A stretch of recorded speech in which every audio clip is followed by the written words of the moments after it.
అందరికీ నమస్కారం అండి. మరి ఈరోజు విశాఖ స్టీల్ ప్లాంట్పై వైసీపీ కోవర్టులుగా ఉంటూ స్టీల్ ప్లాంట్ని అప్రతిష్ట పాలు చేస్తూ కార్మికుల్లోనూ నిర్వాసితుల్లోనూ తీవ్రమైన ఆందోళన రేకెస్తున్న సిపిఎం సిపిఐ నాయకులు కబంధాస్తాల నుంచి కార్మికులు అలాగే నిర్వాసితులు బయటపడాలని చెప్పి మీ ద్వారా వారిని కోరుతా ఉన్నాము. ఎందుకంటే స్టీల్ ప్లాంట్ అంటే విశాఖ ఉక్కు ఆంధ్రుల హక్కు. అది నారా చంద్రబాబు గారి నాయకత్వంలోనూ పవన్ కళ్యాణ్ గారు, స్థానిక శాసనసభ్యులు శ్రీ పల్లా శ్రీనివాసరావు గారు ఎన్నడూ కూడా నిర్వాసితుల్ని గుండెల్లో పెట్టుకుని చూసుకునే వ్యక్తులు. ఏ కష్టకాలంలో ఉన్నప్పుడు విశాఖ స్టీల్ ప్లాంట్ని పరిరక్షించిన చరిత్ర తెలుగుదేశం పార్టీదే అని చెప్పి సందర్భం మీకు మనం చేస్తున్నాం. గతంలో ఎర్రంనాయుడు గారు, చంద్రబాబు గారి నాయకత్వంలో ఎర్రంనాయుడు గారు, అలాగే ఎంవీఎస్ మూర్తి గారి సారథ్యంలో ఆనాటి కూటమి ప్రధానమంత్రి మన వాజ్పేయి గారి సహకారంతో స్టీల్ ప్లాంట్ పరిరక్షించాం. అలాగే ఈనాడు సుమారు 11,000 కోట్ల రూపాయలు కాకుండా 22,000 కోట్ల రూపాయలు విలువ చేసే విద్యుత్ రాయితీనిచ్చి నరేంద్ర మోడీ గారి సహకారంతో, నారా చంద్రబాబు గారి నాయకత్వంలో, పవన్ కళ్యాణ్ గారి చొరవతో, పల్లా శ్రీనివాసరావు గారి సారథ్యంలో, భరత్ గారు వారు చేసిన కృషితో ఈనాడు మరలా పునర్వైపు తీసుకునే ప్రయత్నిస్తూ ఉంటే వైసీపీ చేతుల్లో కబంధ హస్తాల్లో కూరుకుపోయినటువంటి సిపిఎం నాయకులు కేవలం వైసీపీ ఇస్తున్న కుక్క బిస్కెట్లకు ఆశపడి విశాఖ స్టీల్ ప్లాంట్ని నిర్వీర్యం చేయాలని ప్రయత్నిస్తున్నారు.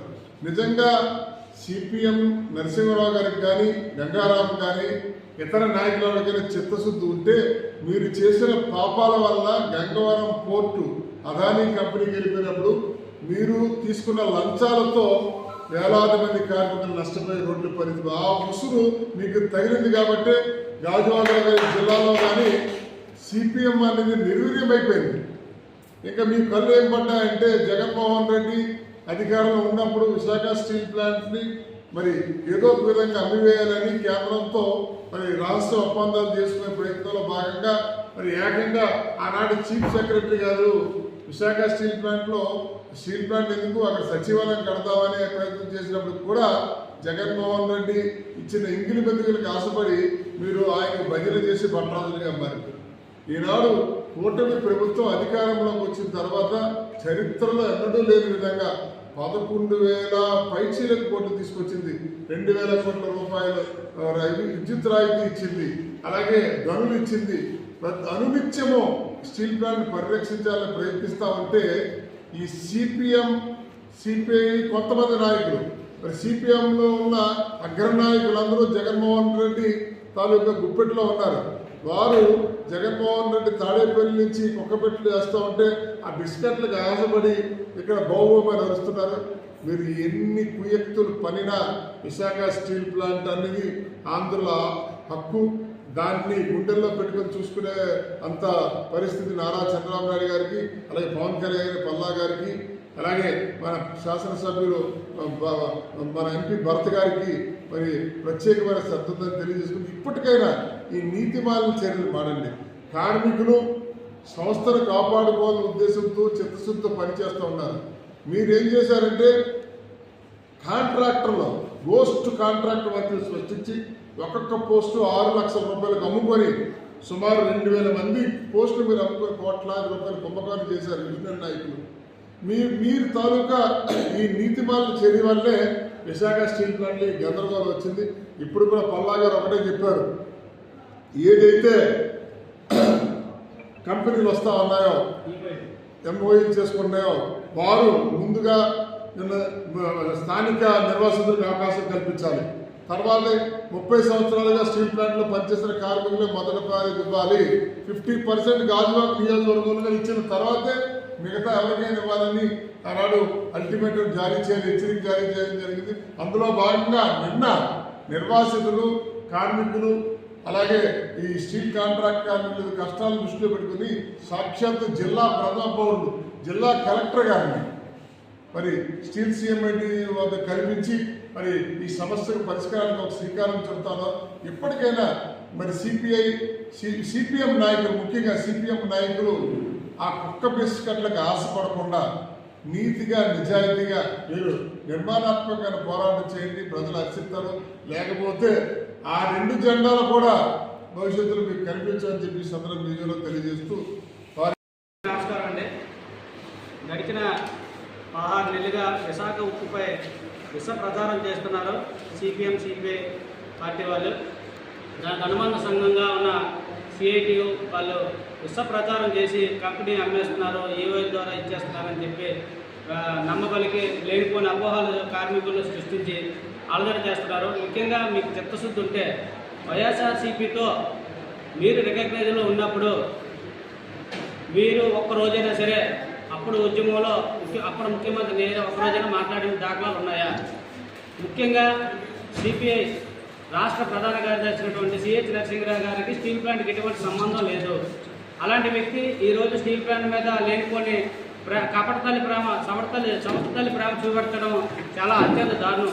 ముఖ్యంగా ఆయన గతంలో గంగవరం పోర్టు విషయంలో కూడా ఇలాగే చేసి గంగవరం పోర్టుని 10% కూడా ఉన్న గవర్నమెంట్ 10% కూడా అమలులో ముఖ్య పాత్ర పోషించిన ఆయన ఈరోజు స్టీల్ ప్లాంట్ను కూడా ఇలాగే ఇదిగో పులి అదిగో పులి అని చెప్పి స్టీల్ ప్లాంట్ను కూడా ఏదో చేసేద్దామని ఆలోచనలో ఉన్నారు. నిజంగా మీకు చిత్తశుద్ధి ఉంటే గంగవరం పోర్టుని ఎలాగైతే అమ్మారో అది కాదు, ఇది నిజాలు చెప్పండి. కార్మికులకి 14,000 కోట్ల రూపాయలు ఏ విధంగా ఇచ్చారో, ఏం చేశారో మీ దగ్గర ఆధారాలు ఉన్నాయంటున్నారు కదా, చూపించండి. గత ఆ సంవత్సరం కిందట మొత్తం జీరోకి వచ్చిన కంపెనీ ఈరోజు 80% వరకు ప్రొడక్షన్ తీసి లాభాల్లోకి వస్తుందంటే దానికి కారణం ఎవరు? ఎక్కడున్నా కూటమి ప్రభుత్వం. అది మీరు గుర్తించకుండా మీ ఇష్టానుసారంగా వైఎస్ఆర్సీపీతో అనుబంధ సంస్థగా మీరు మారి మీరు కార్మికులు లేనిపోయిన అపోహలు సృష్టిస్తున్నారు.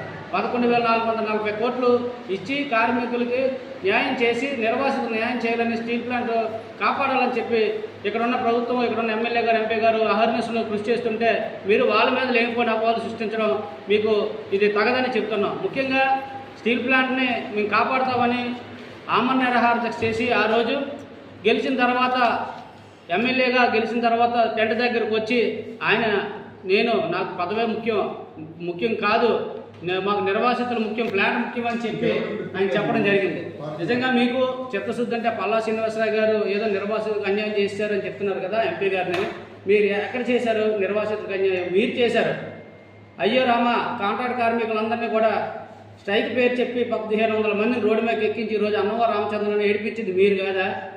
మీరు చేసిందంతా మీరు చేసి ఏదో కూటమి ప్రభుత్వం చేసిందని చెప్పి మీరు అబండాలు చేయడం అది అత్యంత దారుణం. ముఖ్యంగా మీరు నిజాలు చెప్పి కార్మికులకు ఏం జరుగుతుందో చెప్పండి. ఈరోజు 1వ తారీఖు రావాల్సిన జీతాలు ఈ రోజు వరకు ఇవ్వనవ్వకుండా చేసిన ఘనత మీదే. కోరమనపాలెం జంక్షన్లోనే టెంట కూల్చేశారు ఎమ్మెల్యే గారిని, మీరు పాంప్లెట్ వేశారే, పల్లా శ్రీనివాసరావు గారు కూల్చేశారా, భర్త గారు కూల్చేశారా? అది వర్షాన్ని కూలిపోయింది. నిజంగా మీ దగ్గర ఆధారం ఉంటే పెట్టండి. అది పెట్టడం మానేసి లేనిపోయిన అబండాలు చేసి మీరు ఇక్కడ ముఖ్యంగా మీరే సిఐటియు సిపిఎం పార్టీ వాళ్ళే ఈ స్టీల్ ప్లాంట్ మీద బురద జల్లి స్టీల్ ప్లాంట్ని రోడ్డు పాలు చేసేసి నిర్వాసితులందరూ రోడ్డు మీద తోసేద్దామని ఆలోచనలో ఉన్నారు. ఈ ఆలోచన మానుకోండి. త్వరలోనే మీకు బుద్ధి చెప్పే రోజు దగ్గరలో ఉందని తెలియజేస్తూ ఈ అవకాశం ఇచ్చినందుకు ధన్యవాదాలు.